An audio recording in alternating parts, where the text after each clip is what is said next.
as a pontifex pontificator of power rankings, at times, beyond just relaying my absolutely 1,000% accurate, most accurate power rankings in the known universe, we have to smack down some other power rankings from time to time. Now, generally, I don't like doing it because, why us, infallible, and with knowledge of NFL football deeper than this V, why should we smack down mere mortals? But occasionally, there are habitual line steppers, and CBS Sports Pete Prisco is certainly one of them, where they just are so drippingly biased in their power rankings. Ay, Dios mío. And my complaint isn't so much about the... Well, we'll get into it. We'll get into it. Of course, we know what this is all about. So, as you know, on this channel, our power rankings, the greasy, grimy Green Bay Packers, somehow always manage to be 32nd, sometimes 33rd, depending on how the number one college football team did that week. Whatever. And yeah, is it tongue-in-cheek? Yes. Is it biased? Yes. Is it accurate? Yes, 100%. But realistically, like, taking away all the biases... Do you see the Packers as the number 2 team in this league? My God, are you absolutely bleeping me? I don't understand this, man. And you see this with the national media jabroni haircuts. They will always pander to the lowest common denominator. And teams with big national fan bases historically, Packers, Cowboys, Steelers, you just notice that their coverage just gets a little bit more. Just a little extra something. And also, you've noticed that they've been doing this recently with the 2 new Los Angeles teams, with the Chargers and the Rams, just really hyping them up, trying to build up a local fan base. It will never happen because LA is such a transient city. Very few people are born in LA. Everyone goes to LA and they bring their own fans' allegiances with them. But it's a whole nother can of worms. Anyway, Cardinals at 1, respect. The only undefeated team left in the NFL. Vikings should have beat them week 2, but yeah, whatever. And the Cardinals will beat that Packers ass on Thursday night. Oh, what? After the Packers get smoked 42-10, what's going to happen? Are they going to drop to 3? Great. But you can not honestly tell me with a straight face that you see the Packers, this very flawed, this very Potemkin village, very tiptoeing through the tulips a-hole team is better than the Rams, is better than the Bucks. I don't see it. Oh, you're telling me that the Packers on a neutral site would take down the Bills? Please. It's frustrating, man. It's frustrating. Also, do you see the Cowboys at 5? I mean, respect. The Cowboys may be undefeated if they got a couple of calls go their way as opposed to Tom Brady week 1. And they are a good football team. But do you see them at 5? Like, do you see the Cowboys above the Bills? Do you see the Cowboys above the Bengals right now? Oh, maybe.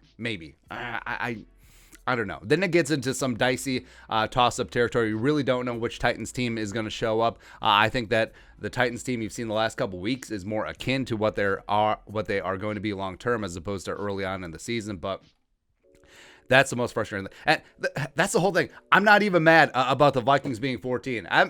Frankly, I'm a little shocked that they're that high. That a national media jabroni haircut like Pete, which is ironic because I don't think he has hair, have the Vikings in the top half of the league, like in the playoff places. Because if you look around, there's some power rankings where the Vikings, even at 3-3, are in the 20s. They're below teams that are 3-4. Even some teams are 2-4. Even though if you watch every single Vikings game this year, the Vikings never lose to other teams. They only beat themselves. They should have beat the 1-seed Bengals. They should have beat the 1-seed Cardinals. They should have beat the playoff bound, in the current playoff places, Cleveland Browns, huh?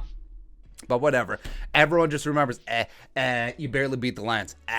You barely beat the Panthers. Okay. All right, well, what about the Ravens then? The Ravens needed a 72-mile field goal to beat the Lions. So, cool. Yeah, but yeah, they're still up there.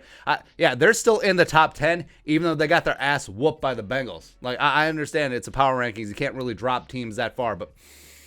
And again, so quasi-respect to Pete for giving the Vikings the time of day at 14, ahead of the Steelers, which is a bit surprising, ahead of the Chiefs, ahead of the Patriots, etc. So, woosah. But, I mean, this is media malpractice. Like, how could you possibly say that the Packers are up that high? Because if you look at their games this season, like, show me a game, as I adjust this stupid screen, show me a game where the Packers just impose their will. Huh? Like, show it to me. Like, they got their ass whooped by the Saints. And they even got to play the Saints in Jacksonville, by the way. Didn't even have to go to the Superdome because of weather. And they got the Lions, where the Lions hung around in the entire first half. You got the Niners game, which, by the way, the Niners are not a good team. And it took them to the final whistle. It's like, the Niners left Aaron Rodgers too much time. Please. And then you got the Steelers, who were not a good team, and you win by 10. Cool. And then you got the Bengals. They go to overtime. Maybe the Bengals are good.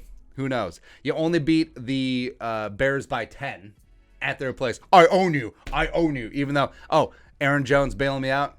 Cool. Congratulations. Great. And then Washington football team, where you benefit because Washington was inside the 30 5 times and came away with 0 points. Like, congratulations. And congratulations only putting up 24 points at home against a 2-5 football team. Cool. So, again, this just baffles me. This just blows my mind. And we've said this a bunch. The Packers remind me of the 11-0 Steelers last year, where no one thought that the Steelers were that good. And then they got exposed. And they got smacked. And then they're 1-and-done in the playoffs. But this schedule coming up. So you got the Cardinals. Cardinals bloodbath in the desert. Can we see it one time? Would be great to see. And then...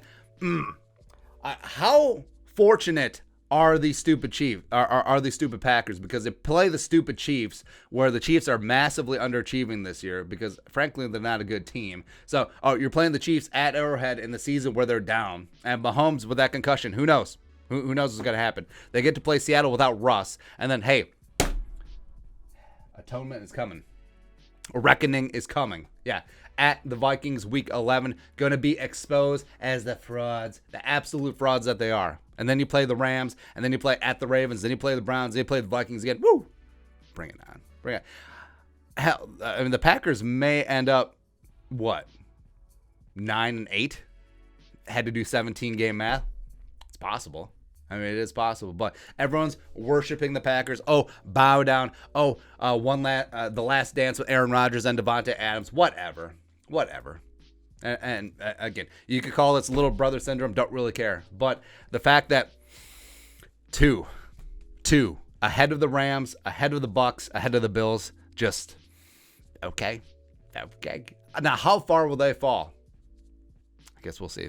Well, watch. What will happen is that the Vikings will win out. The Vikings will beat the Cowboys. The Vikings will beat the Ravens. The Vikings will beat the Chargers. And then they'll beat the Packers' ass at US Bank Stadium. And then the Packers will still be above the Vikings. You just wait.